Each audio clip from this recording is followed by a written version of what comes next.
កម្មវិធី3ដែលធ្វើឲ្យការសិក្សារបស់អ្នកទាំងគ្នាកាន់តែល្អប្រសើរជាងមុនស្មាតអូដែលគាត់ចង់ស្វែងសិក្សាខ្លួនឯងនៅផ្ទះបន្ថែមអត់ដឹងតើគួរតើរក app ណាដើម្បីជំនួយការសិក្សារបស់យើងមកមើលវីដេអូនេះគឺត្រូវប៉ក់តែម្ដងអញ្ចឹងតើតោងជាមួយនឹង app ទី1ហ្នឹងគឺមានឈ្មោះថា Photomat ណាគេក៏ស្គាល់ Photomat ដែរការខ្ញុំរៀនណាក៏ខ្ញុំធ្វើ Photomat ដែរតើគ្នាជាពិសេសគឺកំណត់នឹងហ្មងអត់ចេះលំហាត់ណាគាត់ថតមកខ្វាច់ Photomat ទៅគឺវា generate ចេញឲ្យហ្មងអញ្ចឹងគឺងាយស្រួលខៃចំណេញពេលយើងទៀតរងបាច់ទៅសរសេរប្រធាននឹងឡើងវិញទេគ្រាន់តែយកប្រធានលំហាត់ដែលលោកគ្រូអ្នកគ្រូឲ្យយើងហ្នឹងយកទៅថតទៅគឺវាចេញចម្លើយឲ្យយើងខ្ញុំចូលចិត្តផ្ទៀងចម្លើយនៅក្នុង Photomat ខ្លាំងមែនតើ app ទី2វិញគឺមានឈ្មោះថា Focus 3អញ្ចឹង app ទី2នេះគឺសម្រាប់បងៗដែលគាត់ចង់ផ្ដោតអារម្មណ៍ទៅលើការសិក្សាឲ្យបានល្អជាងមុនងាយស្រួលខ្លាំងតែអ្នកគ្នាគ្រាន់តែកំណត់ម៉ោងក្នុងហ្នឹងទៅក៏ឡងពេលដែលយើងកំណត់ម៉ោងក៏ដូចជារៀនដូចគ្នានឹងដែរគឺយើងមានដើមឈើបើសិនគេចង់បានដើមឈើហ្នឹងតើអ្នកគ្នារៀនចប់ម៉ោងក៏ដូចជានាទីដែលអ្នកទាំងអស់គ្នាកំណត់នៅក្នុង app ហ្នឹងដូចគ្នាដែររៀនចប់គឺយើងបានដើមឈើហ្នឹងទៅ decorate garden យើងទាំងមូលហ្មងអញ្ចឹងអ្នកគ្នារៀនកាន់តែច្រើនបានដើមឈើកាន់តែច្រើនទៅសួនច្បារយើងប្រកាសជាស្អាតអានេះគឺជា motivation មួយល្អខ្លាំងមែនតើបើសិនជាយើងចង់បានដើមឈើច្រើនគឺត្រូវរៀនឲ្យបានច្រើនហើយត្រូវ focus ទៅលើការរៀនឲ្យបានល្អ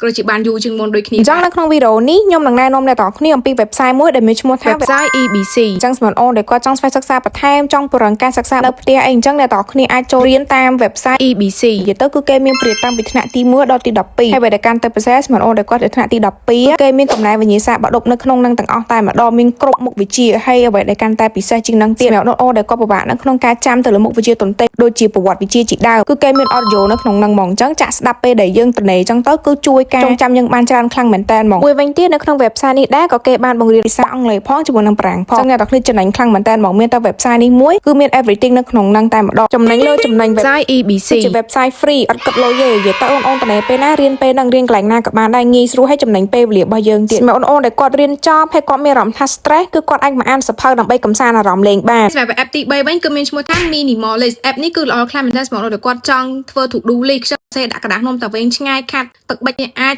ទៅ download app ហ្នឹងដើម្បីយកមកទៅសេ to do list យើងបានគឺងាយស្រួលខ្លាំងមែនតើគ្រាន់តែសេទៅថាថ្ងៃនេះខ្ញុំចង់ធ្វើអីខ្លះចឹងទៅនៅពេលដែលអ្នកទាំងអស់គ្នាធ្វើចប់អ្នកគ្នាក៏អាចគូសខ្វែងចោលថាអ្នកគ្នាធ្វើហើយដូចគ្នាដែរវីដេអូថ្ងៃនេះដែរគឺមានតែប៉ុណ្្នឹងទេអរគុណអ្នកទាំងអស់គ្នាច្រើនខ្លាំងមែនតើដែលតែងតែចូលចិត្តមើលវីដេអូរបស់ខ្ញុំកន្លងមកអរគុណអ្នកគ្នាច្រើនខ្លាំងមែនតើបាយបាយ